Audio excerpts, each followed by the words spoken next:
Warning, warning, Wii U. If you're a big fan of RWBY and don't want to listen to people being rude about the show, you probably won't enjoy this podcast. Please don't make yourself suffer. You've been warned. How can we be more? Hey everybody, we have to talk about RWBY. Hey, it's me, it's Mary, it's Cube. It's we have to talk about RWBY. Hey, I have to talk about RWBY. Hello, Feen. Hi. Yeah. Feen is very ready to talk about RWBY, just like me. We're all very excited to talk about RWBY. There's so much going on, so much RWBY news. We're really excited to talk about. I love it. I hate RWBY.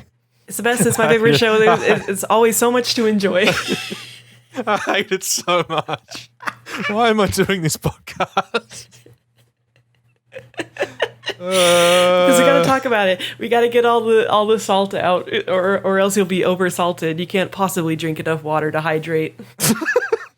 In preparation for this, I just went over one of the things we're going to be talking about, which is the Volume 7 crew commentary notes from the DVD, and I'm so mad. I'm so fucking angry. No, we're both very excited. Volume 8 is coming up soon, less than a month from now. We're super hyped for it. There's been teasers, there's been other content. Oh god, it's so good. Yeah, the hype train's definitely like choo-choo. the hype train is running, and it's going to get attacked by Grimm, because that's what always happens on this RWBY hype train. So where do you want to start? What do we even talk about first? There's so much to talk about. I guess we should talk about the most important things, which is the teasers and trailer. So over their virtual Rooster Teeth Expo, they released 2 teasers there. The teasers were released like ahead of time. They're just like scenes from a mostly completed episode. And then they released a proper trailer a little bit later after that.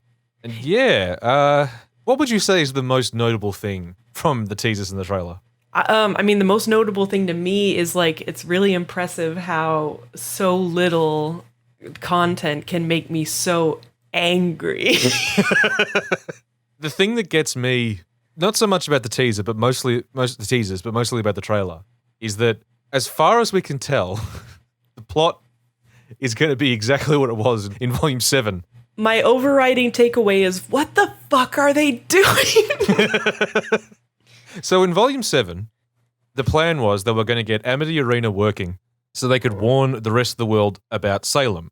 Putting aside for a moment how telling everybody there's a Grimm lady who makes Grimm in a world that's already attacked by Grimm, I don't get how that tracks to what we're supposed to do. Also, Atlas seem to be the only people who are actually going to be able to be capable of fighting her. Except they also weren't, and were completely useless. Well, except they also weren't, but like that was the idea, is that Atlas were going to be able to take on Salem. Yeah. But anyway, that was the plot of Volume 7. We're going to work together to get Amity Arena in the air and warn everyone. The plot for Volume 8 is we need to get Amity Arena working so we can warn everyone about Salem. I can't handle the line where John says, "Why not both?" And I'm like, motherfucker, the last season, the entire conflict was why not both? When RWBY was like, what? The people of Mantle want to protect their city, but we need those supplies to do the Amity Arena thing. How dare they trying to not die? That was you not being able to do both. What the fuck are you talking about? And now, the great thing is they're going to try and do both while Salem is here with a giant whale. Yeah, so now that Salem is here, everything is changed. Everything's different. We now need to do the same thing we were doing, but faster. The thing I really find impressive about RWBY from like Volume 6 onwards is how the main characters, normally what you want, very generalized talking, but what you want in a story is proactive characters. The characters want to get something done, so they make decisions. Those decisions have consequences. They have to change what they're doing, da-da-da-da. In some bad writing, you end up with reactive characters, where the plot just sort of happens and the characters are always reacting to it as opposed to actually pushing it for themselves. RWBY has managed to go another step beyond that, which is non-reactive characters, which is the plot just happens to them, things change, and they insist on doing the same thing they were doing already. Yes. Like, in Volume 6, there's the whole big backstory info dump about how you can't kill Salem. Let's just keep going to Atlas. Oh, fuck, there's literally no plan. Let's keep doing the thing. They get to Atlas, and they just, they go to put the fucking relic in the vault, like they should have, and Ironwood just gives it back to him, and then Ironwood says, well, I'm a fascist, but, I'm trying to do this thing, and they just help him. They just decide to not really they decide not to make a decision either way, except for like just keep a little bit of information from him and help him do what he's doing anyway. God, it still drives me insane the way that all shakes out with like, you know, it's like, oh, but they didn't trust him. They were concerned the whole time, but they still helped him the entire time, except for like the random ways that they were lying to him, which weren't actually helpful. And it's so hard to pick apart why it doesn't work at all. Well, it's because like the lying to him didn't really serve them any purpose. Yeah. They made the decision to lie, but they didn't pursue any other goals. They just lied about that, helped him, and then it all fell apart. And now it turns out in Volume 8, they're going to continue doing the same thing. Once again, the situation has changed, and they're not making any new choices. They're just doing what they were doing. They never have any end game. No, they have no plan. They have nothing they want to achieve in particular, just sort of reactive goals. And then when the situation changes, they just keep doing the same thing they were decided to do before. Like, they don't react. They manage to not even react to the changes in plot. It's, ugh. You know what I hope they do? What? They're like, we have to get that relic back from Salem. We got to put it in the vault. We got to do it. I'm still so angry. Like, I thought it would be such a ridiculous idea for them to not put it in the vault and then for the consequence of that to be they lose it. Like, when the entire season before that was about getting to put the vault. I thought that would be so dumb that they couldn't do that. But good news, she can't use the relic because she doesn't know the password. Yeah, so Salem, this character who, as far as we know, has been trying to get the relics for thousands of years at this point. She's got one of the relics now. Cinder delivered it to her, or Neo got it, gave it to Cinder. Cinder gave it to her because Cinder's a boring middleman. What's stopping her from using it? She just doesn't know the fucking password. She's like, yo, where's Ozpin? I need that Wi-Fi password. And, oh God, there's so much to unpack here. There's so much to unpack here, Phoenix. Like, fucking, one, the fact that she's never happened upon Jin's name in any of these many years of her being such a powerful villain. She never found out this information. Two, Volume 6, when everybody was trying to make excuses for why RWBY was endangering so many people in their mad rush to Atlas, because what if she could be right around the corner. She could be watching them all the time. No, she wasn't paying any fucking attention to anything they were doing. And if they had just gone literally anywhere else, she would have had no fucking idea where they were. She wasn't listening. She didn't hear RWBY yell Jin's name in the middle of that finale fight even, where there was a ton of Grim. It was fine. It's such bullshit. Also, so Ozpin, she was so freaked out when he was still alive, and now she only cares about him for the sake of getting the fucking Wi-Fi password from him. Like, she doesn't have any more compelling feelings about meeting Ozpin again in this new body or whatever. She's just like, no, I need that password. And she just assumes that only he knows it and none of the other people know it. And it's also funny because she's like, I have questions for you. And it's like, haha, bitch, there's only one question left. So it's like, and I'm like, what is my fear here? What is this? Oh no, what if she gets a single answer from Jin about something? What peril? What? It's again this ongoing problem with Salem as the main villain, and that we still don't know what she wants to do. But here she's specifically saying she just wants to use the lamp for what the lamp is for. She just wants to ask it some quickie questions. Yeah, but what's the end goal? What is it going to mean? What is she actually trying to do? We are up to Volume 8. They have written Volume 9. We still don't know what her end goal is. She's just going to be like, Jin, how do I become the Dark Queen? Yeah, that's the closest we've got is in that stupid RWBY compendium book where they said that she wants to become a Dark Queen. You know the reason I suspect we don't know exactly what she wants to do beyond take over the world? Because they don't know? Well, because they don't know. And the reason they don't know is because she's only there to be someone for the team to defeat at the end of the story, whenever they get to it. Yeah, she's a final boss. Yeah, she's a final boss. That's her purpose. That's the only reason she exists, is just to be beaten up by Team RWBY at some point. God damn it. God damn it. It kills me that the most compelling villain is still Neo. Everyone who gets to talk is dumb and lame. Cinder's lame. Salem's lame. Fucking Watts is super lame. No, but that's the funny thing. Like, I stan Salem. I like her, and I can't help it. Her backstory's so fucked, and the show doesn't understand her at all, and she's just a tired mom who even knows what the fuck she wants. She might not even know what the fuck she wants, but I support her and her journey. Look, I can get on board with that, but I feel like that's like That's almost like the version of Salem that exists on accident. No, yeah, like obviously she's supposed to be this big scary chess master, but in actuality she's just like a tired mom who's like, man, I don't know, I want that relic that like answers questions. I think I'm just gonna go get that relic because like I have some questions. I mean, might as well, right? Yeah. Queen Slay. The character is actually written is extremely sympathetic in a way that is entirely non-intentional. I love her. God damn it. I'm so bad at this. So fucking But yeah, bad at this. Anyway. so she's gonna capture Oscar, and I want Oscar to just side with her, and he can be her son, and then it's all good. That would be cute, actually. Yeah, and he's like, you know what? Actually, I think Salem has a good idea, and everyone's like, what the fuck, Oscar? And he's like, It's more that like if Oscar looked at what had happened to Salem, like learned her whole story, there's an element of me that will be like, you know what, Oz, you suck. You're a shithead. Just yeah, and maybe she's like, I could probably help get that guy out of your balls, and he's like, yeah, let's team up. But okay, so we have to talk about the teasers in order because this drove me nuts. So the first teaser, it starts with one of those my least favorite kind of shot in RWBY where a character's excited and they get the big eyes, but it's always super uncanny because they don't know how to do that stylistically. This is the thing that RWBY has struggled with from the first episode when they occasionally try to do anime style stuff. Like remember when Yang was showing off her weapons and RWBY reverted to that weird chibi version of her? Oh yeah. Yeah, like it's shit like that. They try to do that, but the models are crap. They have stupid flat faces. They're badly designed, and they're not very good at emoting. They're just really not good at emoting. Yeah, you were complaining about the flat faces, and it really is like there are so many 3D anime character models out there that you could look at. You could look at the ones from the Poser era, which were fine, but for some reason it's like they got a bunch of people to do the character models that have never seen or drawn or know how to model anime-looking things.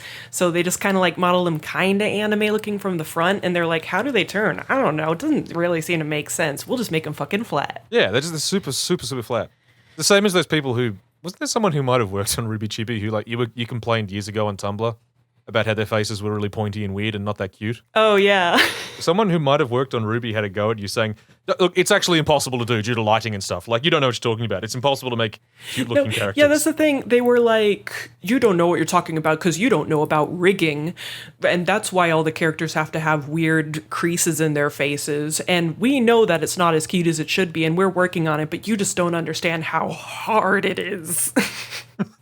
Which was like the saddest thing to me because it's like it's admitting that you're doing a bad job, but you're just trying to say like, but in my defense, it's really hard. And it is hard. I mean, I'm sure it's not easy. Oh yeah, but that doesn't mean that you didn't do a bad job.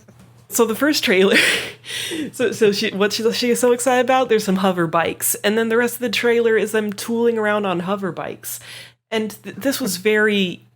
You know, since this was before the other trailer dropped, I was like, but fucking Salem's here. Why is this just a clip of them tooling around on hover bikes? What the fuck are you doing? Yeah, like it's one of those things where it's like, this is meant to be, oh shit, Salem is here. We're actually finally facing Salem in person. And she has a giant whale that's bigger than Atlas. Yeah, and the sky isn't dark. There's no Grim anywhere. So, and I was just like, what the fuck are you doing? And I still am not quite sure of the answer to that question. I don't know why things aren't more perilous right now.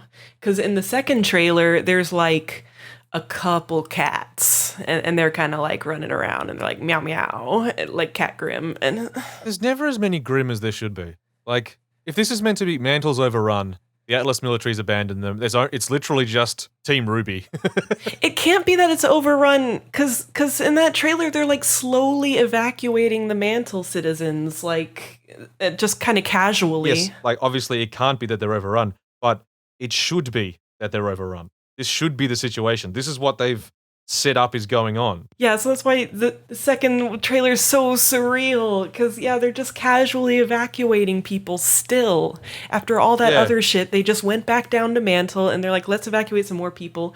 But now they're Let's telling go door knocking. Let's go door knocking. Yes, they're literally door knocking. And they're taking everyone to the crater. This is the best bit. This is the best bit. Which is the big crater under Atlas, so I hope Atlas falls on all of them, please. Now, are we sure? Are we sure that that's the crater they're talking about, the one that Atlas came out of? If they're just saying the crater, it has to be that one. Because, yeah, they've shared, like, concept arts and maps where you see there's Atlas and then the big crater and then, like, Mantle on kind of the rim of the crater. So Mantle is, like, right there by the giant crater. You have to assume. And this is the thing.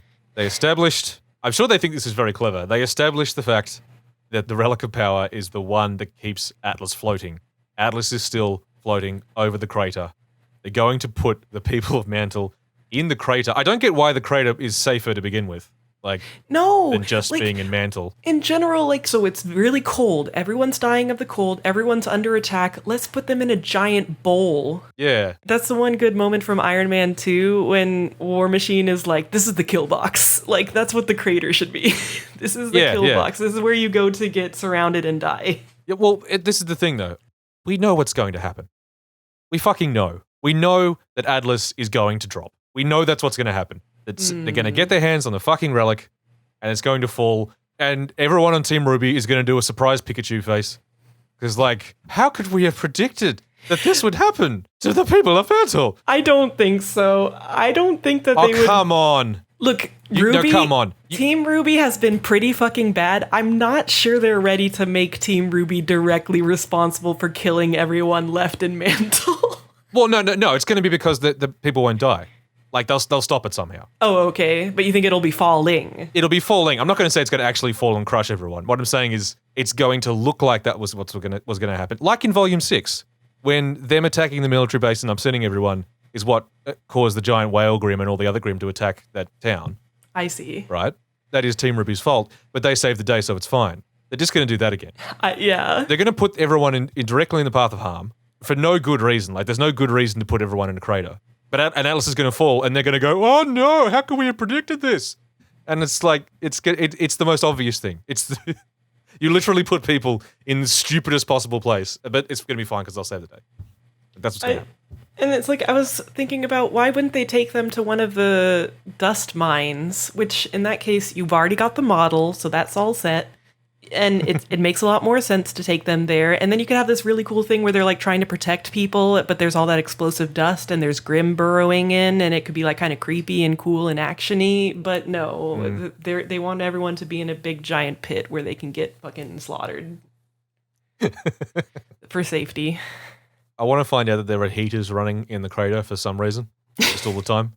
God, the heaters and Mantle you can turn off. The heaters in the crater, cool, all good.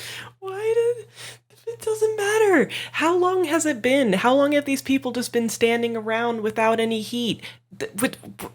Without protective aura, the cold, you die in a matter of hours or whatever the fuck Weiss told me. Anyway. Oh, but also in that trailer, John... I was so proud of them not making John a major character in the last season, but for some reason someone, Miles probably, has decided that John needs like 50 new weapon upgrades. So in the last season, he got his shield upgrade, he can do the hard light dust stuff, he can do the gravity shit. They were talking about him learning to project his aura and stuff, but now he also has... Hey, so Phoenix, have you ever heard about video games? Video games? Hey, Phoenix, do you know about video games? Video games? I'm not that familiar with video games. What do you do in a video game? What do you do specifically in a video game from 2001 that might have been released exclusively for the Xbox? He throws shields bomb. It's a bomb, and it makes a little holographic shield, which is obviously very useful in fighting Grim to have a little directional shield bomb. That makes a little shield. Yeah. But it's a bomb. So, yeah, like, 1, why does he need even more weapons? 2, what the fuck? It's great because, the Grim are known for firing projectile weapons. It only makes sense if you're playing an FPS, because... So he throws it and it pops up the little shield, and there's 2 Grim cats, and they're like, oh, for the sake of making the shield look useful, I suppose we will not attempt to go over or around the shield. Mahaha. That's the best part, because they frame it in such a way where... you can't quite see the edges of the shield until the shield is packing up. The 2 cats are running at him. John throws the shield. It pops up, and the Grim just stop and scratch at it. It's framed so you're really seeing a close-up of the Grim scratching at it, and then Ren lands and pops them in the head, and they die. As soon as you cut to the slightly wider shot, you can see that not only does the shield not even, extend to the buildings on either side of the street. It doesn't even cover the entire road. No. Like, it's at most about 3.5 meters wide. And the Grimm just stop and... And it's like, what functionality is to it being distant from him as opposed to like using his normal shield to make a big hollow shield? Tactics. There's no tactics. There's never tactics. He's a tactical master. Because he did it because now Ren got to jump on them in the head and hit them once and they died. Because again, Grimm incredibly fragile. Man, if only John just fucking hit them with his weapon. If only John had a gun. Yeah, if only John had, a regular fucking grenade instead of a grenade that made a directional shield, then that would have been way more useful. So the big question normally would be, like, how are they supposed to finish Amity Arena when, they weren't able to do it when Salem wasn't in the middle of attacking? So how are they supposed to do it now that she's in the middle of attacking? And I think the answer is going to be because Watts has the power of all science, and somehow they're going to force him to help because there's a shot of some guards beating Watts up or whatever. But it's good. It's like the good kind of cop abuse because he's a bad guy. I mean, maybe. I was sort of wondering if we were at a point where we were meant to start feeling sorry for Watts. Oh, I bet they're going to be like, oh, I don't know what he would leverage over Watts to make him help, but I also can't imagine any other way that they're going to be like, actually, we can finish the arena now without being like, Watts is going to use his super science. The thing is, it's Team RWBY who've said they want to finish the arena. So I feel like we're going to have an even more ridiculous situation, whereas the entire, Atlas nation state couldn't finish Amity in time, but somehow Team RWBY are going to do it. They're just going to get in there and roll their sleeves up. Yeah. The only end I want for this season is for them to just abandon Atlas and fly away on Amity, like the airship, like we talked about before in Final Fantasy. I was also imagining a scenario where they end up using Atlas itself as the tower, and so maybe they all have to abandon Atlas and then send it up to be the beacon, and then it's like, oh, it's like social commentary in some way, maybe. I don't know. Miles did say that they intended Atlas and Mantle to be two sides of America. Fuck out, Miles. I hate it. Them trying to do social commentary is so bad. Yeah, it's terrible. Is there anything else we should mention from the teasers? No, except that the fucking shot where the hand is holding the bloody pendant of Clover, which makes me so angry all over again, and also the hand looks like shit, and I'm just like, fuck this shot. Fuck this hand. So you want to talk about the commentary now that you made some allusions to it? Yeah. So there was a Tumblr user who made a nice summary of the notable comments from the RWBY crew commentary for Volume 7. Thank you so much for doing that work for us. The Cartoon Universe is the Tumblr. And yeah, I'm sorry if you're a fan of RWBY. Yeah, I was like, I'm not sure if they want a shout out from us. No, probably not. But so I've highlighted a bunch of stuff. Should we just go through this blow by blow? Yeah, hit me with it. There's one that I'm going to have to scream about extensively, but let's hear all the others as well. Okay. So let's start with Chapter 1. So this was just Carey and Miles on commentary on the differences between Mantle and Atlas. Mantle is a little more Blade Runner and utilitarian looking, while Atlas was meant to look like it was created by Apple. Two different futuristic looks. Can I say, Mantle doesn't look at all like fucking Blade Runner. And Atlas doesn't look like Apple. Mantle just looks like a kind of like California town with occasional holographic things here and there. Yeah, it looks kind of Soviet, if anything. Like it looks like a fucking like a Siberian town or some shit. I don't think they understand what a Blade Runner aesthetic is. Because like I'm not sure they've seen Blade Runner.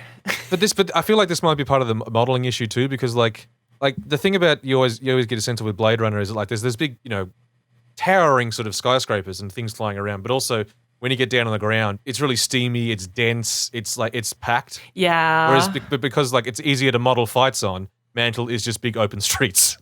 and yeah, like that requires so much more detail work to make it that busy and everything, and who has fucking time for that?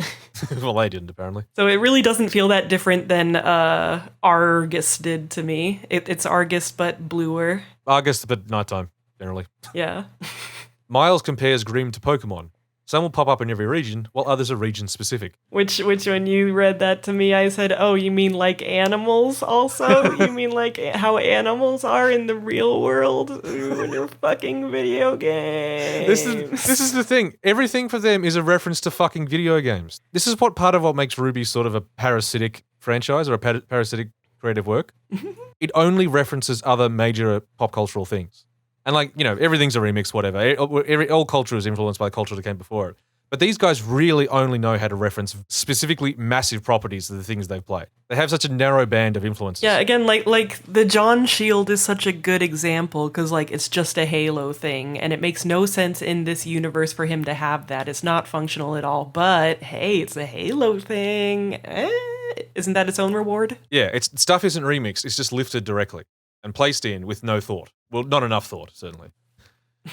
All right. Anyway, catch them all.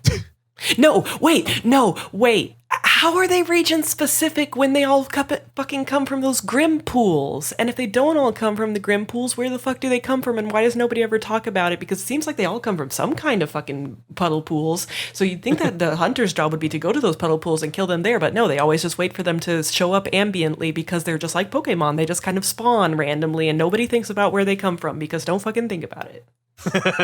Fuck you. I have nothing to add to that. That was quite comprehensive. Yeah. They had a lot of discussion surrounding what they wanted Penny to look like, or Penny 2.0.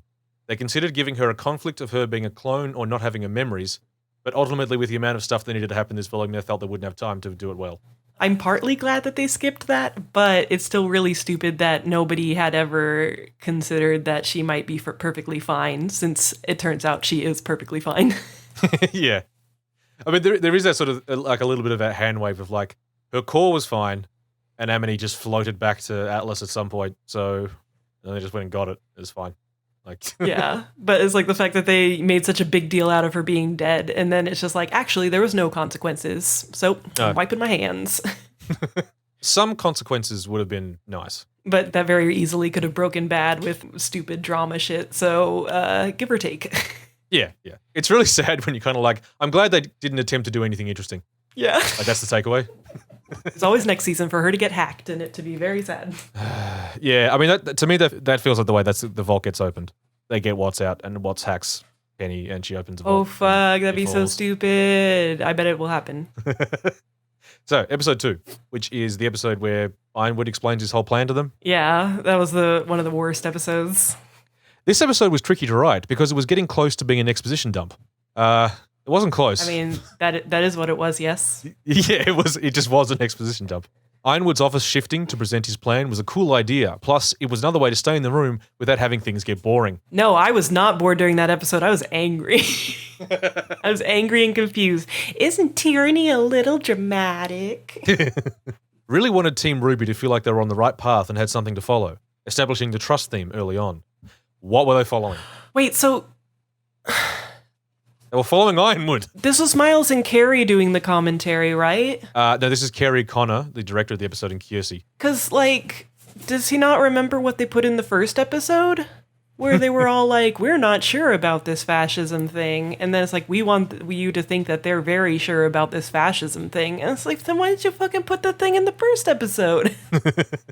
I don't think they wanted us to think that they were okay with the fascism. It's just that they... actions speak louder than words, they went along with it. But here they're saying they wanted to feel like they were doing the right thing or whatever the fuck. Yeah, they wanted to feel like that, which was why they did the thing where they made them lie for no reason and it was not followed up on. That's what's happened. I hate everything. They had them say a thing, but they didn't actually have them do anything. Qrow and Ironwood's relationship was super interesting to Kerry, and he wishes they could have explored it more. Connor pushed for Qrow's hand to be lower in the hug scene. Ha ha ha. And then in brackets, lol. Ha ha ha ha.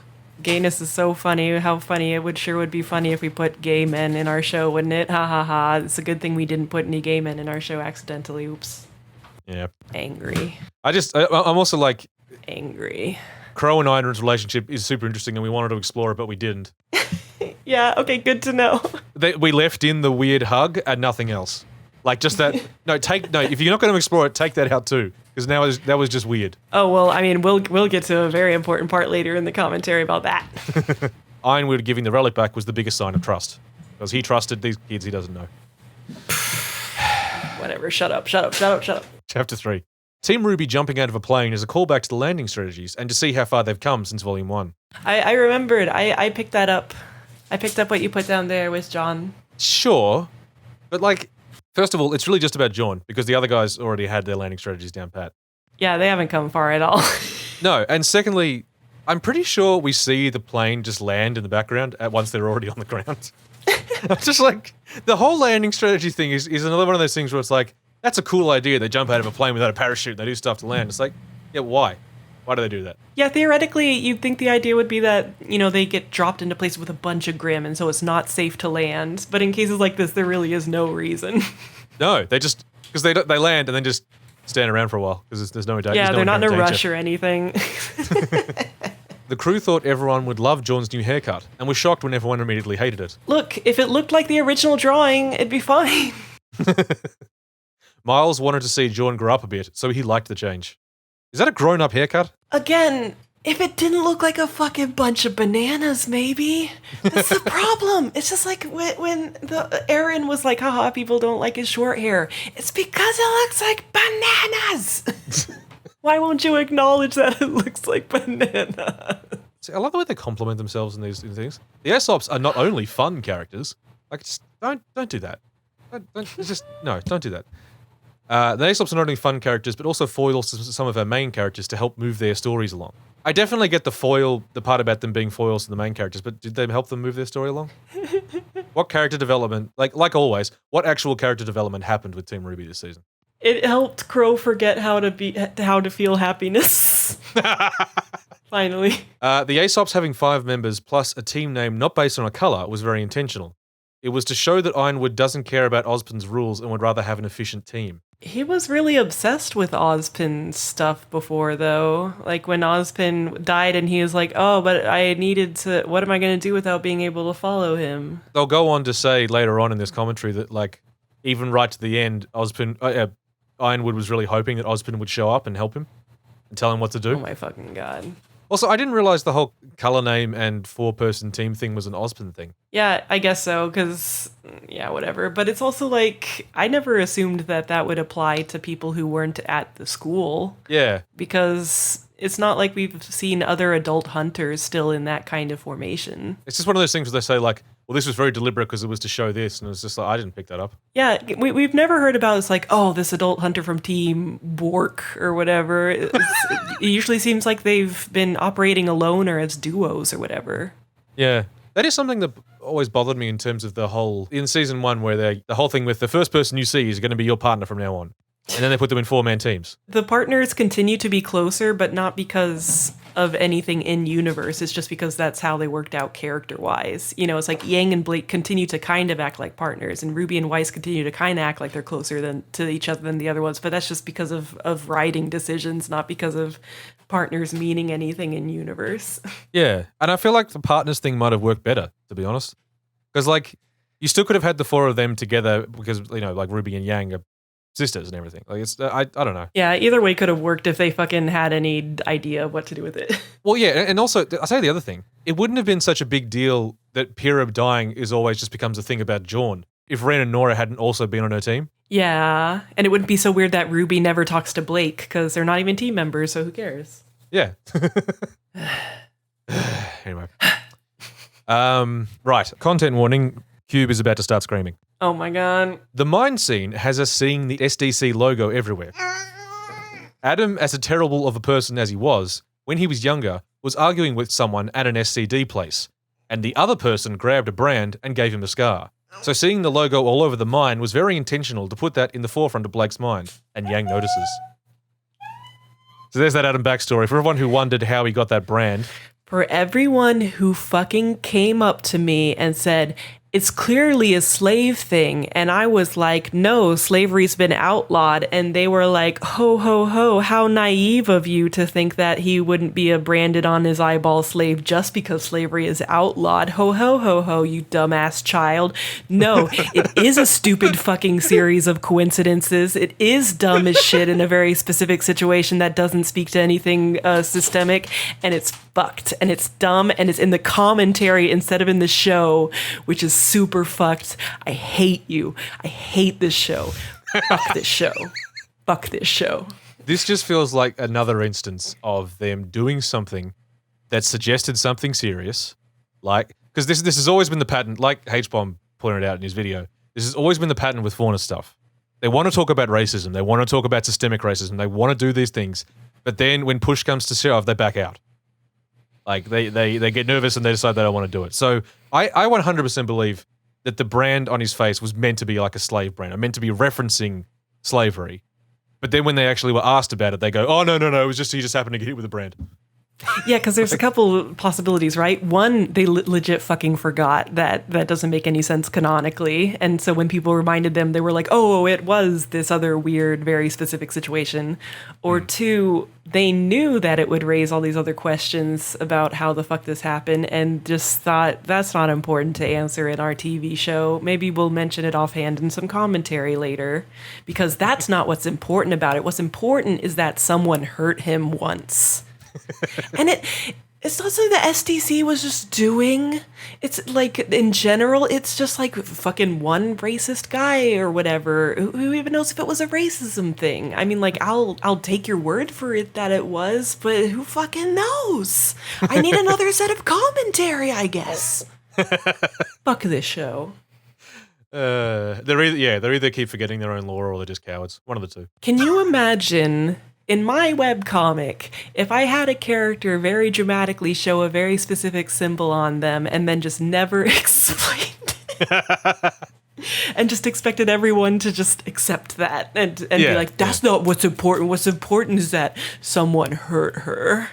Someone hurt her feelings. If you chose a symbol that referenced the actual branding of human beings, like this incredibly serious thing, there was a real thing that happened to actual people.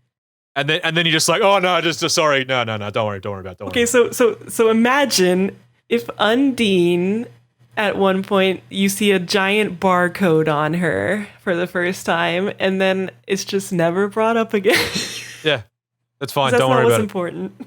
No, it's not what's important. It's assholes.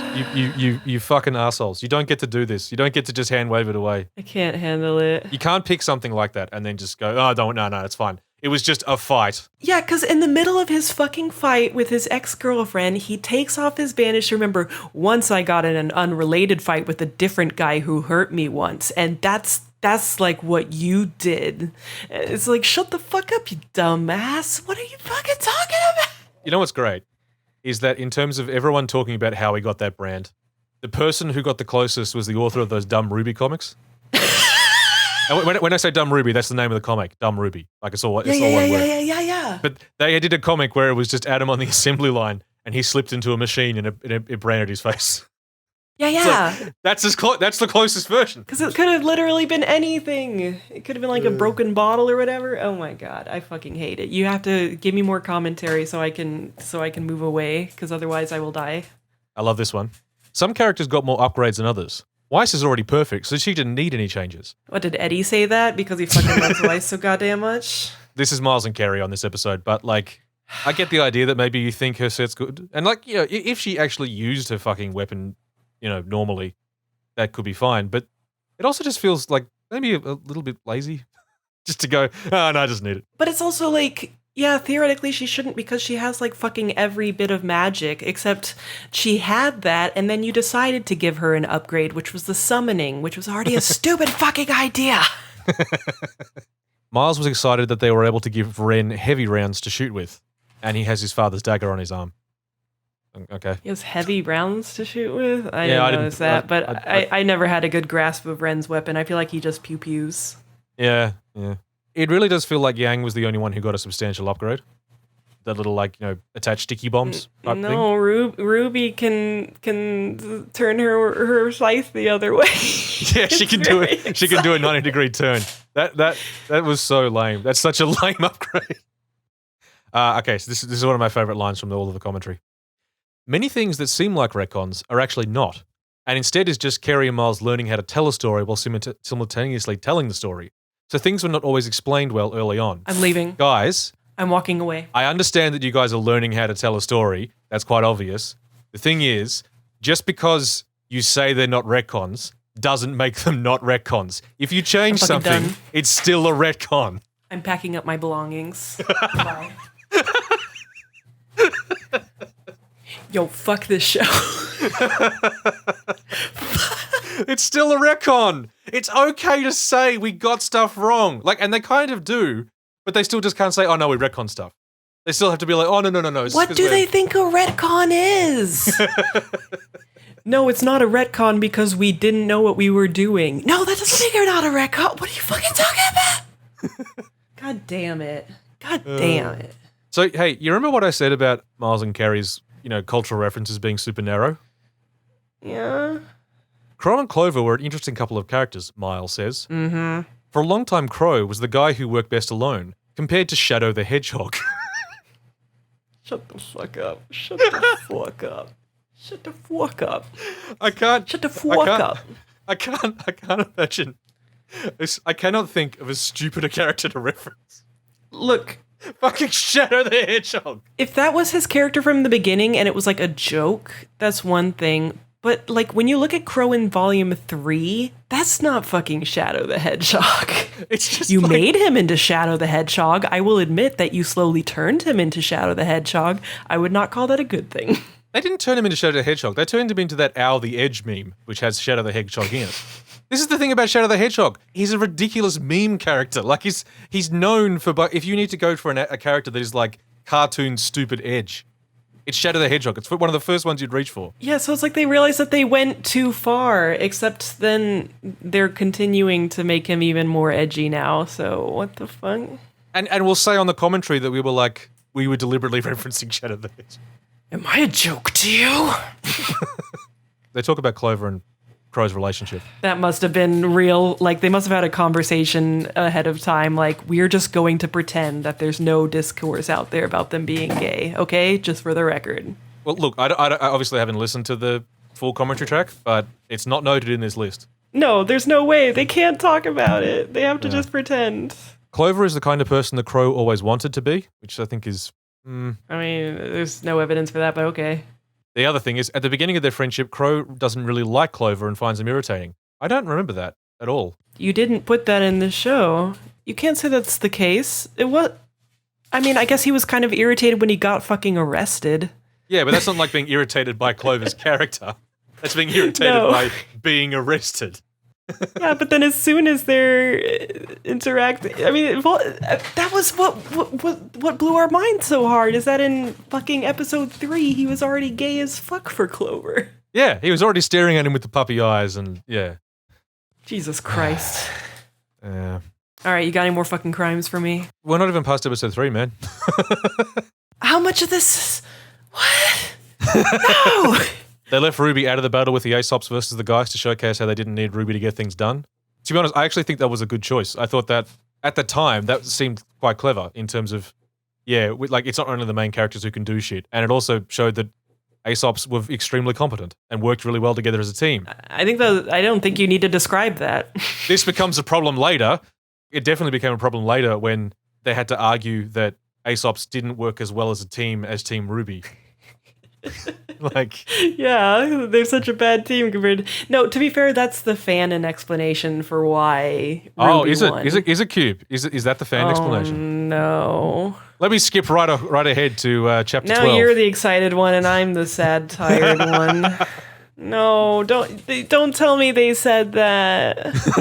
No, don't say it. They made sure Team RWBY couldn't just stomp on the Aesops, but still show their teamwork.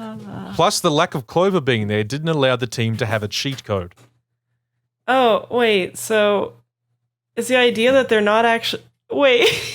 Wait. Is the idea that they never were actually competent and they were just relying on Clover's good luck semblance? I guess. And they actually fucking suck?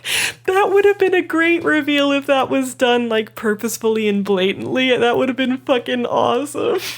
God damn it. If that actually had been the intention, there was a lot of arguing in the fandom about how Team RWBY were able to beat up the Aesops, because they shouldn't have been able to, because they're professional soldiers and whatever. And the explanation was always they don't work so well together as a team.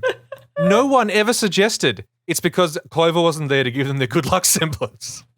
I mean, to be fair, like we have seen them by that point in the show, like fight some without him around and whatnot. So it would have been a kind of weird ass pull. But god damn it, if that had been their plan all along, and if they had executed on it, that would have been rad as fuck. That would have been fantastic, yeah. But they didn't.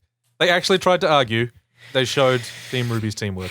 It was their teamwork that got them through. Team RWBY is their superior teamwork.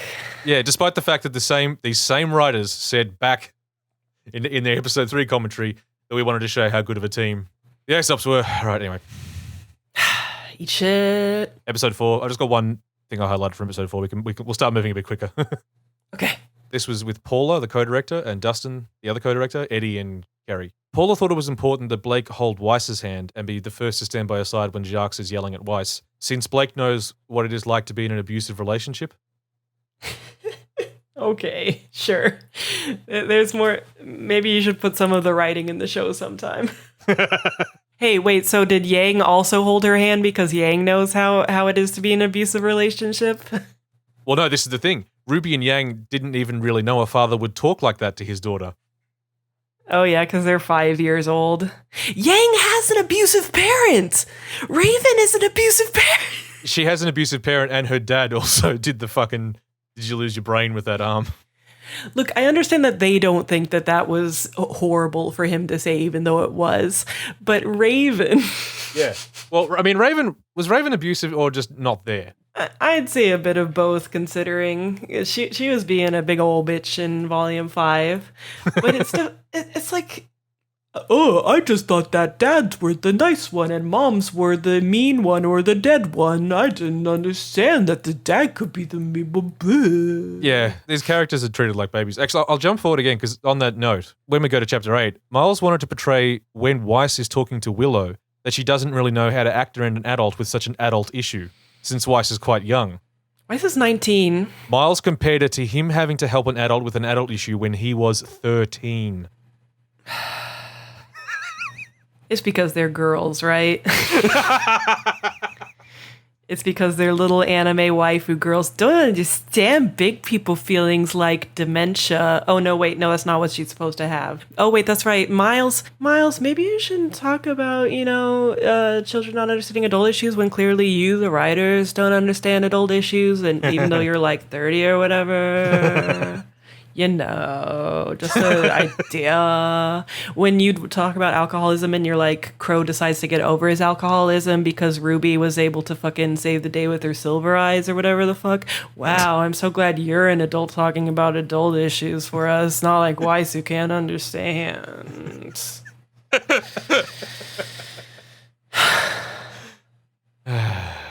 Yo, fuck this show.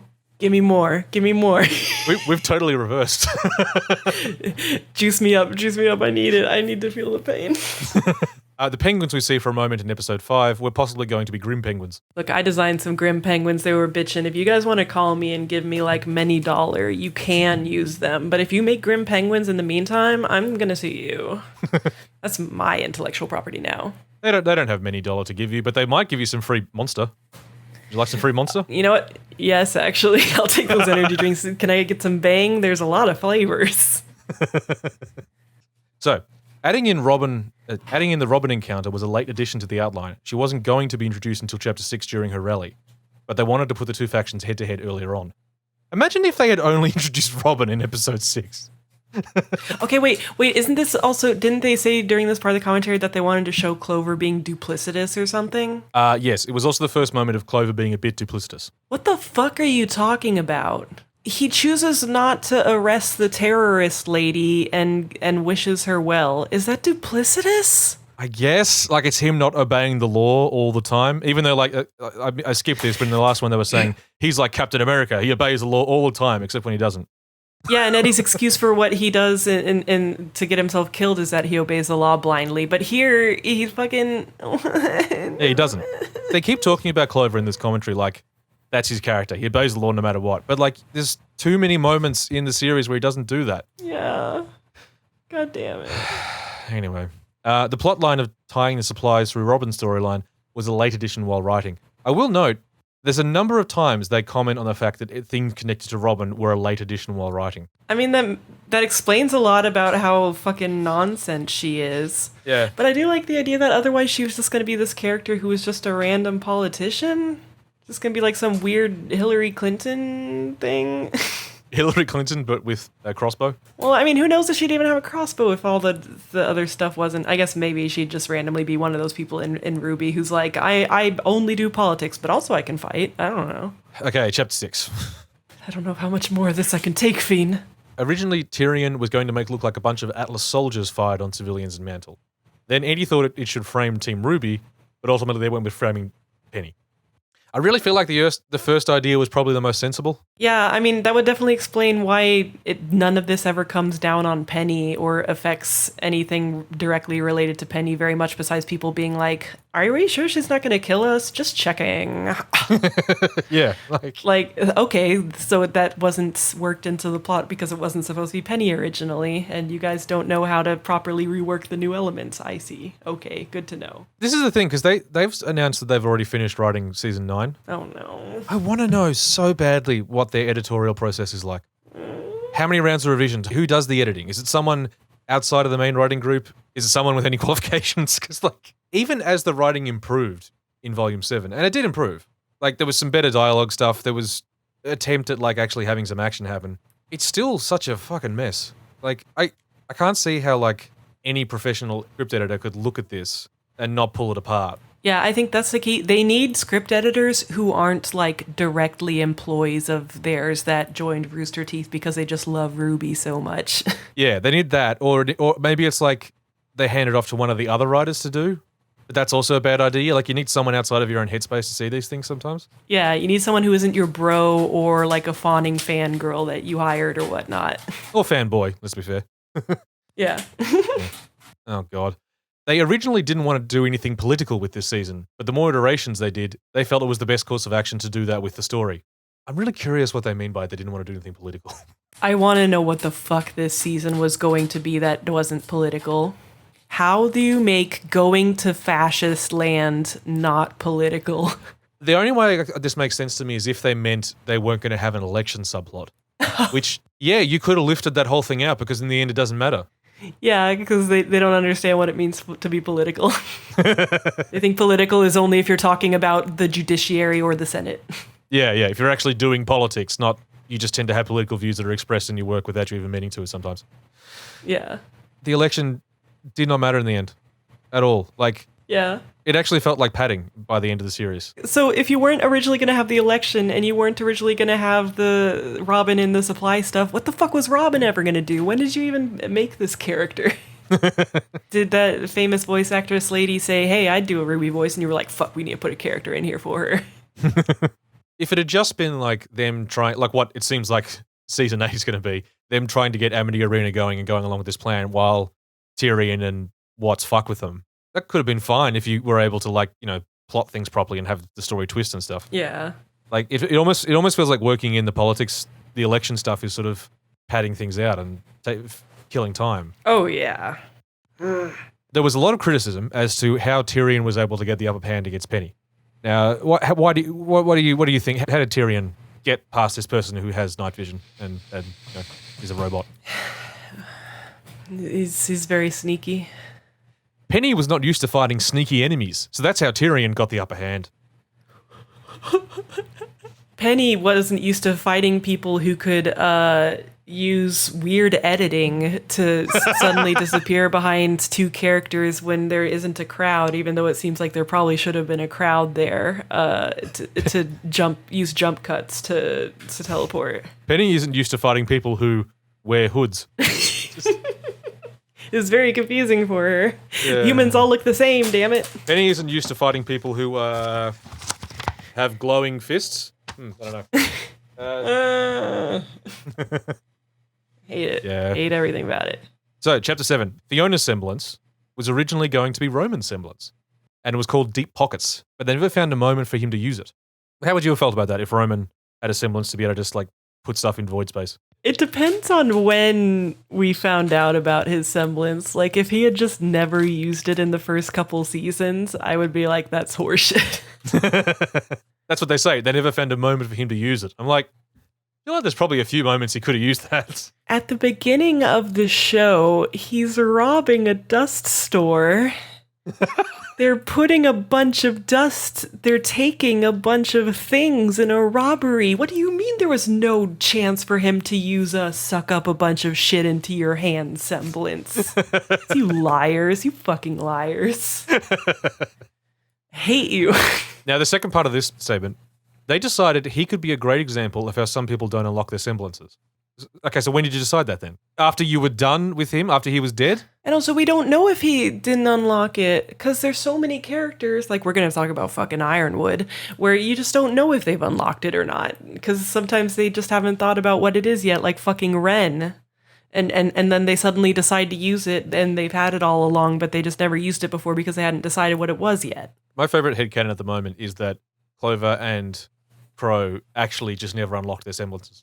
What if they just assume that they're good, they're lucky or unlucky? No, yeah, I've said it before. How the fuck does he know that that's his semblance? I call bullshit. There's no fucking way. Yeah, how do you test that? Yeah. Did he flip 1,000 coins and they all came up tails? Like what? Also, okay, sorry to skip ahead a bit, but we need to fucking talk about the Ironwood semblance thing. Okay, yeah. No, we can jump ahead.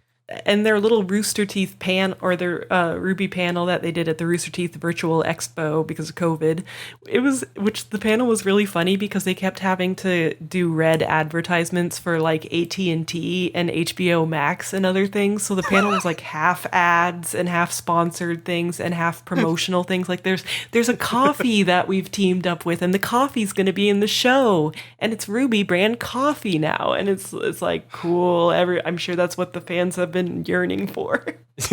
but the most important bit of actual lore we got out of it was that Ironwood semblance is called metal. See, because it's a pun, because he's metal and he has metal.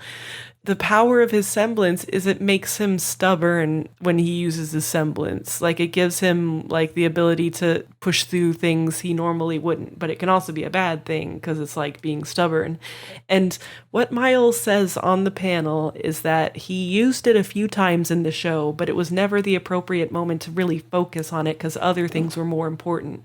Like, he used it when he broke out of the hollow trap that Watts sprung on him to like pull his arm out of there.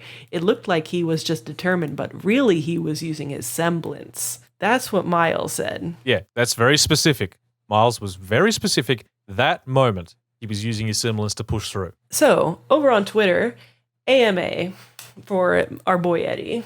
Now, you guys said it was directly responsible for him being able to sear his arm, but his aura was already broken, so how did his semblance have any part of it? In Volume 6 and Volume 7 especially, you made it clear the hard canon was now no/broke aura equals no semblance. First of all, I don't know how the fuck this person thinks that there's a clear canon now for that. That seems like horseshit. But Eddie says, Miles said that as an offhand example of the types of things that are in conjunction with that mindset, but no, his aura was broken in that moment when his arm was seared, so it wouldn't apply. I believe that... I think this might count as actual gaslighting. You know what it is? It's a retcon. No, because it's just, I mean, if you don't look at it, if you just watch the show, he just pulled his arm out of the thing like a determined guy. But if you listen to Miles, oh, okay, he uses semblance. But if you listen to Eddie, Miles definitely didn't say that. Yeah, he's trying to retcon what Miles said in a panel. He's retconning real life. Miles didn't actually say that. Yeah, he's retconning real life. Oh my god, they become too powerful. That's his semblance. IRL retcon. It turns out when you don't actually know what retconning is, you can just do it whenever. That's the true power. Oh my god. So yeah, seriously, fuck off, you guys. Like, it's so insulting. It's so insulting. Just admit, like I was yelling about this last season. Just admit you make mistakes. Yes. It's fine. It's fine to admit you make mistakes. Stop lying to us in such pathetic ways. Like, you're just expecting us to be morons or we wouldn't pick up on these things. Yeah, it's like, not to toot my own horn, but when, like, people ask about things like the differences and stuff between, like, chapters 2 and then later in Sleepless Domain, I'll just tell them, oh, it's because, like, we didn't talk enough, or, like, I used this design, but really that character wasn't established yet, so that's why, like, and it's so insulting to try to pretend that's not the case. It's so bad. It's very like it feels like a politician or something. Yeah, well, it's just lying. Yeah. It's just lying. Like you're just bullshitting us, and you're bullshitting someone directly to them, like in a direct manner, not even like talking around them or something. It's like it's on record what Miles said. It's video. You can go watch it. He definitely said that in that moment he was using his semblance. Yeah. And if you guys forgot how semblances work, like you forget things all the time, well, it's not okay. But that's it's just a thing you do. So like, sure, but yeah, no, just straight up, just say no. It's actually you who was wrong. Yeah, I fucking hate it. It like that kind of thing actually makes me mad because it feels like you don't respect your fans enough to not just straight up lie to their faces. Yeah, that pisses me off. Yeah. It's really disrespectful. But Eddie's also the person who threw other departments under the bus in terms of the whole burying Clover thing last season. Just wanted to make sure everyone knew that it wasn't his fault specifically. He's the good guy. Give me more commentary. The arm robot Pietro had in his office was originally going to have more of a character, like the robotic arm Tony Stark has. That was going to do that thing they saw in the movie. I'm glad that they didn't do that. Thank you for having some restraint. I guarantee it's because they ran out of time. It wasn't a conscious choice not to rip something off. They just didn't have time. God damn it. They tried hard to get Maria more scenes, but there was often no room for it.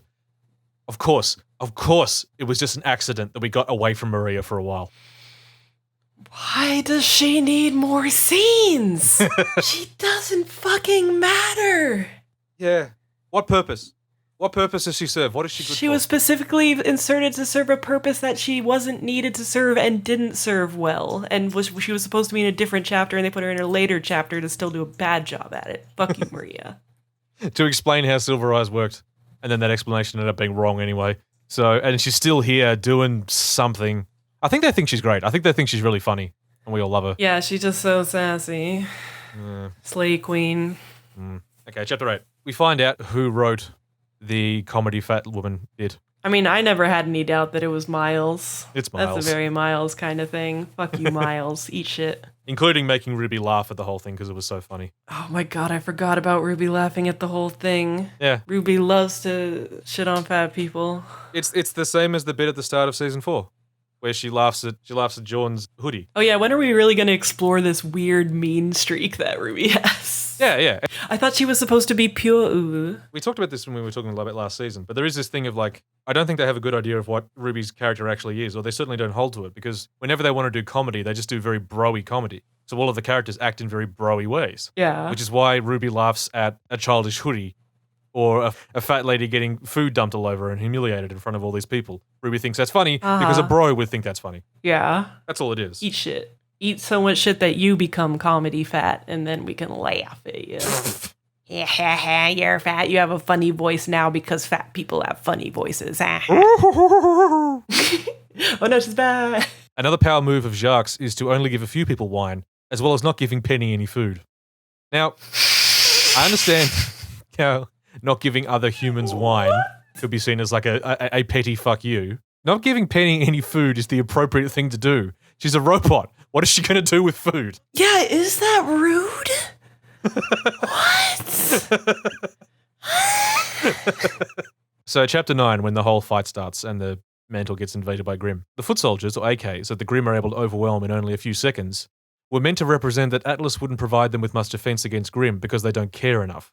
So does Atlas have better robo-soldiers? Are we going to see those later? Those seem like the general robo-soldiers that they always use for everything.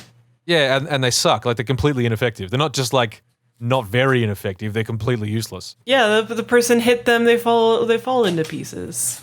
And again, we talked about this during the season, but letting Mantle just fall makes no sense from Ironwood's perspective. Yeah. There's no good reason to not protect both of the places. He actively needs them, getting shit for him and doing shit for him for his big plan. Yeah. It's so stupid on every level. Yeah, that they would just, they don't upgrade the security, they don't repair the giant fucking hole in the wall. There was a really good post from some sort of war nerd who did a post about, what setting up siege defenses looks like. They knew their shit, and they were talking about, if you actually, had a situation like Mantle in the real world, here are all the things you could do to make it hard for Grimm to get in there in terms of setting up, trenches and traps and, forced corridors for them to go down, like turrets and. But on the other end, have you ever seen Attack on Titan? Other thing that we could do the thing from the other thing. Got a wall. It's just so annoying because it's like it's not one of those opportunities for RWBY to be cool. Okay, you live in a world with Grimm that are attracted to people. What would you need to do to keep them at bay and actually like have a city going? It's like that would be cool to explore, and it would also be a setting for rad fight scenes. This giant fucking defense network around Mantle. But no, instead it's just a wall with a hole in it because we want to represent. Oh, they don't care. It's just one of those things with RWBY where it's like this is what you're meant to be. You're meant to be a cool fight show. And you just don't take the opportunities to fight for nonsense symbolism like, well, they don't care about the city they absolutely need. But what if instead election... Now, would you like to hear about Rose Garden? Oh my god, they said something about it in the commentary. RWBY and Oscar's awkward interaction came from them both riding the high of the moment when it seemed like they each have great plans that will go well. What? Great plans, the best plans. We have the best plans. They're going to go very well. What? Trump? Is that you, Trump? But also, what the fuck are you talking about? They're both giddy because they had... RWBY's plan was to go down to Mantle and fight Grimm, right? Yeah. What the fuck? That makes you all blushy and shit? Yeah. That makes you have like a sort of a big... you talk. This is the thing. There are people who like this ship. Yeah, wait, so was it not supposed to be shippy? I guess that's what they're saying. I don't understand. Even though it definitely reads that way. Like this, I don't know how else you read that scene other than we're going to ship God, these fuckers. I hate it. I hate that every romance in RWBY is are they or aren't they? It's not will they or won't they. It's is this supposed to be romantic or not? It's Ren and Nora, Blake and Yang. It's never, oh, I wonder if they'll get together. It's, are they together? Is this supposed to be a thing? Do you know what you're doing? You don't. I hate it. It makes me sad. And they always give themselves rooms to back out of it if they decide they don't want to do it, which is what this feels like. This just feels like another like made up excuse after the fact. Where it's like, oh, no. They were just riding the high because of their cool plans. People pointed out that they think the age difference is creepy, so we're just gonna back out. I don't think it's creepy, but apparently some people do, so fine. It's so funny because like they keep talking about Oscar like he's his own character, even though they've gone back and forth on whether or not Oscar's going to be completely subsumed by Ozpin at some point. Yeah. Which it seems like the last guy, it seems like whoever Ozpin was there any of him left? God, that's always fascinating to me. We never met Ozpin. No, because it's confusing because it's like if he's not being subsumed, then Ozma, the character, it should be this other separate person that only exists in Oscar's head. But the person we keep hearing in Oscar's head is Ozpin. Like he's just his last incarnation. Yeah, I'm telling you, Ozpin, the original owner of that body, we never fucking met that guy. No, did he just disappear? He was tired and he fucked off. And Ozma he liked that body so much that he's just gonna keep on using that name. It doesn't. I hate their law. I hate it. I hate their law so much. Look, it's not retcons. It's that they're writing the story as they go. And then sometimes the details of what happened change, and there really should be a word for that. I also love the idea that, we're just learning, we're just writing a story as we go. Like no other person who's ever worked on a series. Like outlines and shit exists. Obviously they don't with RWBY, but like anyone who writes a show of this length is to some extent making up some of it as they go. Yeah, plenty of shows. Yeah. Anyway, episode 10. The main characters working with the Aesops in this episode was meant to make it so things hurt so much more after the events in the following one. So this is the thing. They talk about later on about how, Ironwood's turn had to be built up across the entire season. There was also meant to be a slow arc of Clover and Qrow beginning to distrust each other, which I didn't get that at all. What? Yeah, that's what they said. What? That, Clover and Qrow were meant to slowly start distrusting each other. When? Back in episode 7. What the fuck? Yeah. This episode's one where Qrow does the little salute and go out of the helicopter and Crow's like Yeah. He's so distrustful. Watt's gun was inspired by a revolver Kerry saw on Reddit. I just cool. Look, it's one of those things where like, yeah, sure, inspiration can come from anywhere, but that just sounds so funny on its own. It's a cool thing on Reddit. Especially because it looks exactly like it. So I do like that. It's just like, Carrie saw it on Reddit, and then we gave it to him. The scene of Ironwood talking to RWBY and his turn to being against them was the most important scene in the episode, and something everything in the season had to build up to. They wanted to make Ironwood's progression into villainy subtle and make sense. Well, I mean, you know, wanted. Wishes are for fishes. They wanted to make his progression to villainy subtle, including the previous episode where he went perfectly good and went along with their plan and held hands with the lady. So that he could immediately completely reverse in the next episode. I hate it. I forget how bad it was, and then I remember, and I'm like, Salem made things personal for Ironwood, so he felt like he had to come up with a solution. Why? Because she showed up in his room? Yeah. Additionally, they wanted more Cinder and Neo in the volume, but had to cut back. But to compensate, they had to be instrumental to the collapse of Ironwood. So that's why that dumbass chess piece thing happens, and why he makes it such a big deal about it. God damn it. Yeah. All right, second last episode. Eddie is a big Weiss stan. This is on record at this point. I was looking at the Twitter for that one quote, and he just retweeted a thing of Weiss and just saying, best girl. And it was just fine if he likes that character a lot. It's just like a little like, is this your waifu? Is this your waifu? The character who doesn't understand adult issues like alcoholism. Oh, God. At 19. All right, so I'm gonna face my hands. Now, one of the big contentious issues in Chapter 12 was Clover deciding to try and fight Qrow and Tyrion at the same time instead of just teaming up with his buddy. I can't take any more cursed word of God about this situation. I fucking can't. After the Qrow, he did it for his niece's shit. Clover has no idea who he's up against with Tyrion and thinks of Qrow as the bigger threat, as well as Tyrion manipulating Qrow. Clover saw both Qrow and Tyrion on the wrong side of the law, so he felt like he had to fight the both of them no matter what.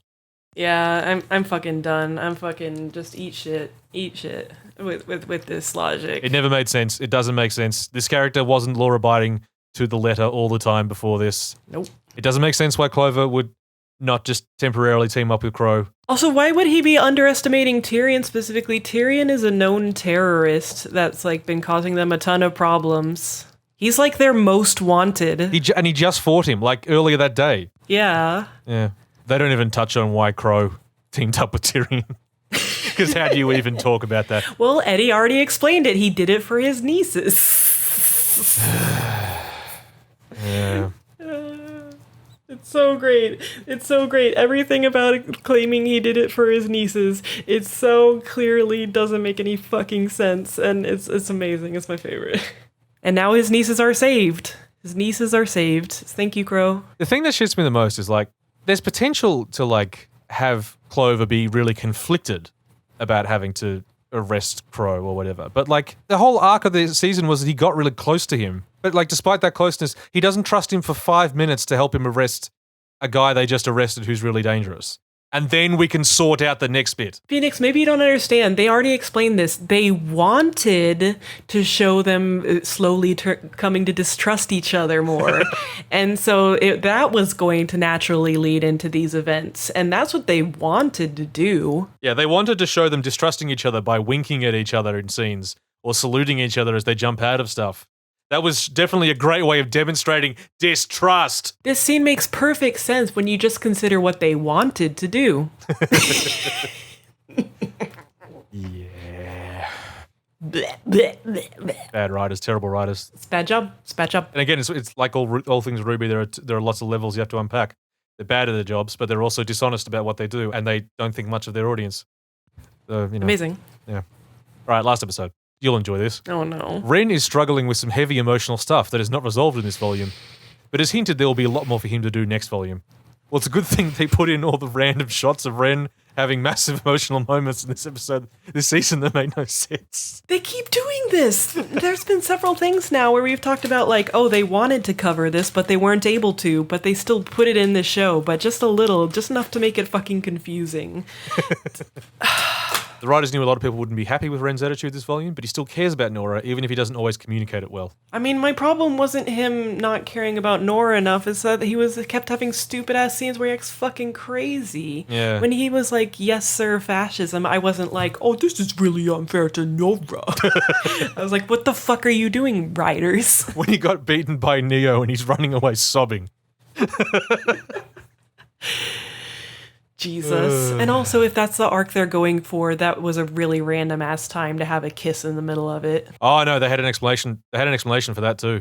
Is that they wanted to have a high, right, or whatever? They wanted to give the heroes a high personal moment with Ren and Nora kissing right before things went down. God, if only there were two characters who could kiss. If only there were two major characters that could have a big kiss. Two major characters that were out together that night, like maybe on some kind of date type situation. Well, too bad. Yeah, two characters that you referenced in the conversation that led up to Ren and Nora kissing. Nora, hey, those two, it would make a lot more sense if they kissed right now. Anyway. Alright. Ironwood is still expecting Oz to show up. He still really wants that guidance, which is why he shot him. Please guide me. Bang. Hey, baby, are you Ozpin? No? Okay, then fuck you. Yeah. This is the last thing I wanted to mention. Neo's look after Cinder takes the relic and doesn't thank Neo for getting it is setting up some things for Volume 8. Probably a betrayal. Oh, I assume that's the person's commentary. I hope so, because if they just went, oh yeah, she's going to betray him next season, that would be really funny. But also, yes, please, kill her. Kill her, Neo. Kill Cinder. Yeah, but also, like, if you say, like, her look at Cinder is setting up some things for Volume 8, what would it be besides a betrayal? Exactly, like, yeah. We pick up what you're putting down. It's very obvious. And yes, please betray her. I doubt she's going to kill her, because they love Cinder, and they love to never do anything with her, but still have her always be there. This is the thing I love about their love of particular characters, is like, they love these characters, and they never do anything with them. Like, all the interesting stuff that happens with them happens in their heads. It's never on screen. You know what I mean? Yeah, it's like they really wanted more Cinder this volume, but they could only put in a bit of her, so they had her fail to get maiden powers again. Thank goodness you were able to work that in. The last thing we're going to talk about, this is probably the grossest thing they do. This is actually offensive. Yeah, Ironwood losing another hand represents him losing another part of his humanity. So it turns out in Season 8 he's going to have, he has an entirely new arm. And unlike his current artificial arm, this one is all like black glossy and spidery, so it's like, well, now you know he's evil. But also just like the concept of, if you have fewer limbs, you're less of a human. Yeah, rad. That's a cool thing to say. Rad, cool. Yeah, nice. It's also like, Penny is a fucking robot, so what the fuck are you talking about? Like, even for the sake of this offensive theming, like, is Pietro less of a human? Fuck you. Yeah. It's so stupid. It's just like how Genlock had some of those themes with Chase, and it's like, am I even a person if I don't have fully flesh limbs? Yeah. And it's like, what year is this? Yeah, this is like some dumb 60s shit. Yeah. Common Rider had this angst in the 60s. And it's also like, you're doing it in the same show where you're making the argument that Penny is her own person and a human in a way, right? Yeah. But because you're just picking up things that you've seen elsewhere, you managed to pick up something from the 60s and something from the 80s. Don't get me wrong, they're both out of date. But like, yeah, these are two disparate things that don't exist on the same place. Like, because they're separated by a couple of decades. It's just their normal carelessness in terms of they just never seem to be worried about how these things come across. And if they do ever get called out on it, they either don't acknowledge it or just lie about it. Because again, apart from Eddie's attempts to just say it wasn't my fault, they have not talked for a second about burying Clover. They're just not going to talk about it. Yeah. It's really funny to me that he burned a bunch of his skin off, and then he got it like in a little arm slingy at some point off screen. And then at some point later, I guess between seasons, they're going to be like, actually, we need to cut that shit off. But also, what we've been told about Season 8 is going to take place over a couple of days. Yeah. This repair work has been done real fucking quick. Yeah, and John got those new weapons and stuff sometime in the past couple days. Yeah. Cool, awesome. Well, fuck all that shit. I'm angry now. Yeah. I will say, Eddie did eventually come back to Reddit and referenced the fact that some of the people who had been critical of the burying Clover thing had been rude to him personally, like they'd made comments about his looks, and was like, well, I'm not going to talk to people like that. So he's gotten on board the Miles train of, I can dismiss all criticism by just focusing on the people who say rude things. And like, look, it's true, you shouldn't make rude comments about the way a person looks. That's fair. No, yeah. So I'm sure some people did go too far. Yeah, they did. I remember seeing those tweets. There were people who went too far in terms of insulting him, but that doesn't get you off the hook for never talking about this thing that you did that hurt a lot of people. Yeah. And a lot of people said it very politely and very reasonably. And you didn't respond to any of them. So, and also, just to be clear, when we say there were people who put it very politely and reasonably, we're not talking about us. No. We were super angry. I mean, we also wouldn't talk directly to Eddie. No. Eddie, if you're listening to this, why the fuck? Go back to revising the script, please. That's all the stuff we've got to look forward to in season 8. Okay. Wow. And a retrospective on how season 7 was even more stupid than we thought. Yeah, so I didn't realize that we'd spend so much of the show on the commentary, but there was a lot to unpack there. Because there's a couple other things that we also really need to talk about. Yes. Like, something that's very important to me is, so they have some extra content for RT First Exclusive to kind of tide you over until the season starts. And one very important one is that they... actual play podcasts are really popular right now. So they're like, let's do one of those. And so they have a D&D RWBY session that Eddie is DMing and a couple other people are playing in. And I don't care about any of it except for this one character named Phoenix. Hey, it's your boy. Yay, representation. Or I don't know if it's his name mispronounced Phoenix because it's Fenix. So I assume he's like, oh, I want to do it like Qrow. I'm gonna have a badly spelled bird name. but he it's weird because he's a lion faunus, so I don't know why he has that name. So he's half faunus, and his semblance is.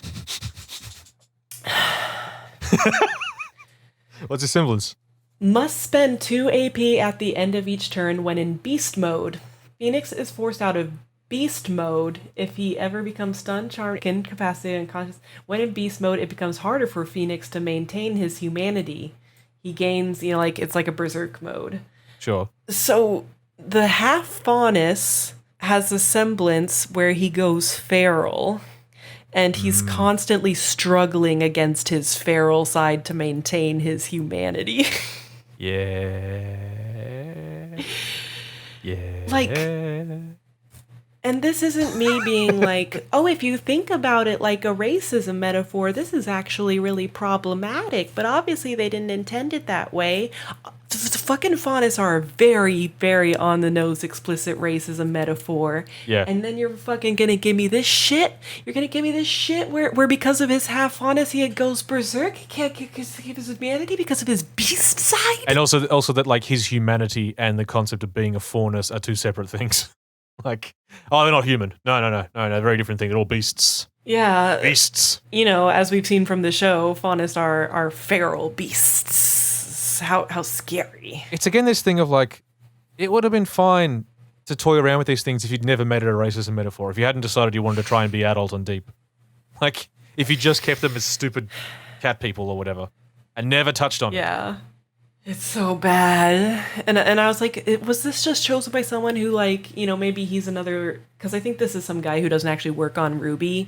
So I was like, maybe he just doesn't understand, like, what the implications are for the actual RWBY world. But then, like, Eddie will talk about it and how it works. And it's like, so you fucking know. Yeah. You fucking know what's happening here. Why did you allow this? Yeah, if they were worried about it being offensive, then they could have just said, no, you got to do something else. Yeah, like, Carrie's also one of the party members and stuff. Talk about Carrie's semblance. His semblance is to either have good or bad luck. His semblance is that sometimes he might have good luck and sometimes he might have bad luck, but like in a magical way. So what you're saying is that his semblance is that he is affected by random chance, unlike other people. I fucking hate it. It's so dumb. I fucking hate it. It's so dumb. It make him mad. It's not even a semblance. And like the mechanical aspect of it is that it makes some of the outcomes more extreme. Like you choose a different dice roll than you normally would. But like in universe, is again, how would you ever know that's your fucking semblance? It's one of those things where like if that second part of it, if it was like nothing average ever happens to you, things go really well or really badly, that could be fun.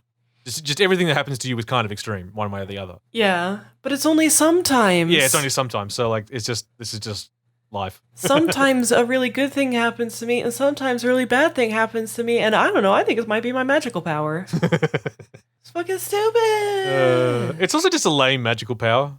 It's more of a story device than it is an actual, like, oh, that'd be a cool power to have. You know what I mean? No, yeah, it's just like Ironwood's stupid-ass semblance. They don't want to give people actual powers anymore. They want to give people powers where you literally can't tell if their power is being used. Yeah. It's not a power. It's just like, oh, he's like, it's a character trait. This is the thing. Yeah, the way they described it was like, it isn't even like a power that he can use to push through. It also makes him stubborn. So it's like, no, he's just stubborn then. Like, that isn't like a power. That's just an aspect of his personality. And it's like, why do you think it's cooler to make that a power thing? Because really, all that it does is it removes some of the character's agency. So how is that good or interesting? Fuck that. Yeah.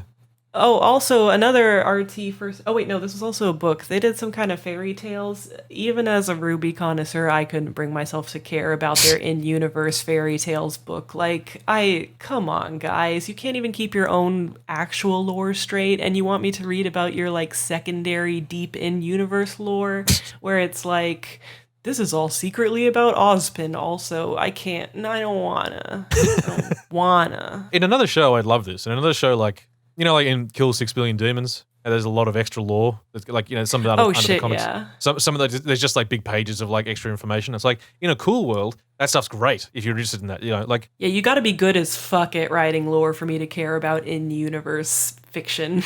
Yeah, it's like the sort of stuff that Jerry Hawkins used to go on about in games, where he just read all of the lore that was provided. Like, that it was completely unnecessary. You didn't have to read it, but if there was like a book sitting on a table, I'm going to stop playing the game so I can read some lore. Like that in a good game. In a well-written game or with a well-written show, I'm all for that sort of shit. RWBY's terrible. Why would I read it? Yeah, it's like if someone's like, here's a collection of fictional stories in Naruto or whatever, I wouldn't be like, yay. It's like, I don't know, fucking...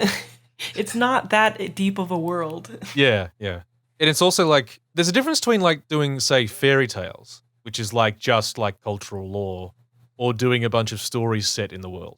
A few of the Star Wars EU's books that I really liked were these ones that were just like short stories set in the universe in different periods. I think that's like a great thing to do, but it wasn't just like fables. There were actual stories, just little short stories with characters. And stuff. Yeah, I think that people could have a lot of fun with side stories. I mean, they don't get any of them to make them. They make things like fucking After the Fall, but you could have so much fun in the actual universe of RWBY. Yeah, but they haven't so far. No, fairy tales. Fairy tales are for babies, and that's not what I'm interested in. I'm sorry. Wow, putting fairy tales on blast. Was there anything else that happened? Oh, the manga. They put out the trades of the manga because the manga finished, and the new manga, the one that adapts, it was really interesting, and I don't know if this was like a last-minute decision or whatnot, but it specifically only adapts the first 2 volumes, which is a kind of strange choice. But I was actually really impressed with the way that they rearranged things and actually made it such that the finale of it felt like the finale of a season and not like the actual finale of Volume 2, where it was very much, oops, we had to cut a season in half.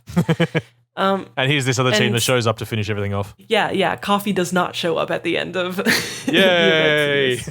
There's a lot of the art I really like. The bubbles, the word balloons are still disgusting and very unprofessional. And a lot of the art looks like it was scanned in badly because like the lines are super thin and super blown out. And I'm like, I can barely fucking see them.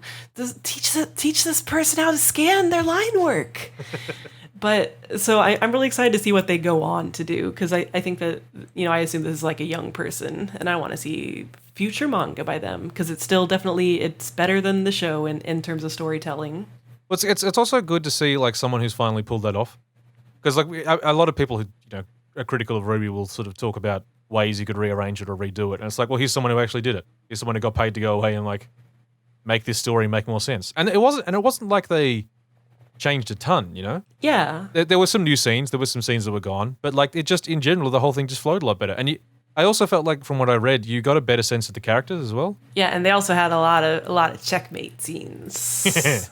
Which is why all the fucking Redditors hated it, because they were like, the Western comic gives us that good bait with Bumblebee, but that other comic, the manga, it cut out that very important scene where Yang chases Blake around with a laser pointer, and how dare it? It makes me so sad. People go back to those first few seasons and try to claim that Bumblebee was well set up. This ship that still hasn't fucking sailed, by the way. Yeah. Oh, and they also had their trans rep who was explained to us, who was trans on Twitter outside of the show, who got 2 lines. Maybe she's gonna be in the next season as main character number 47, and it's gonna be great. I will say, if that trend continues, they really are going to need Amity just to house all of the fucking characters in Team RWBY.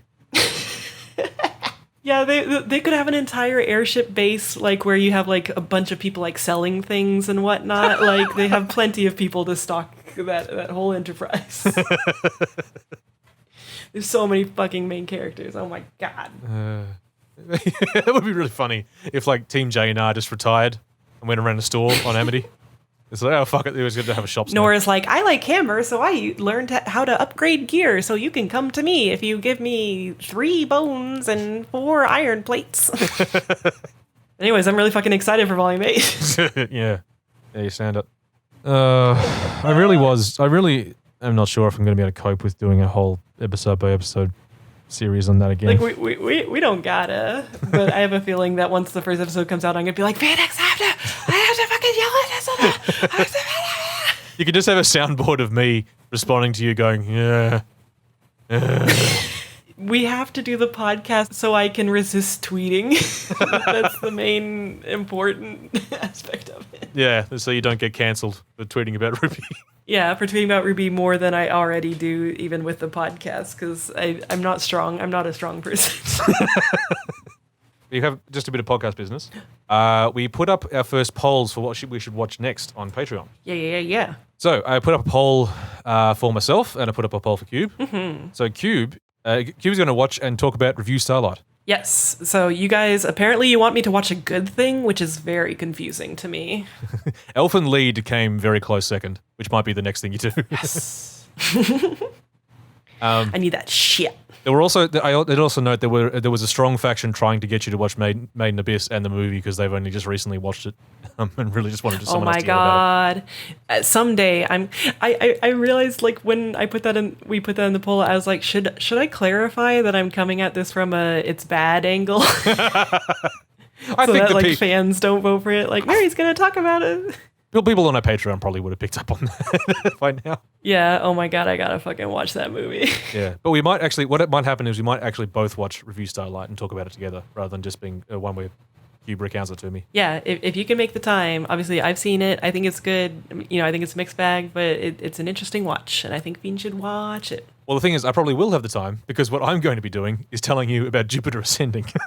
I fucking love it. I love that you cheated by having something that's not an anime on there, and then everybody was like, "Fuck yeah, watch the not an anime." Everyone has failed me.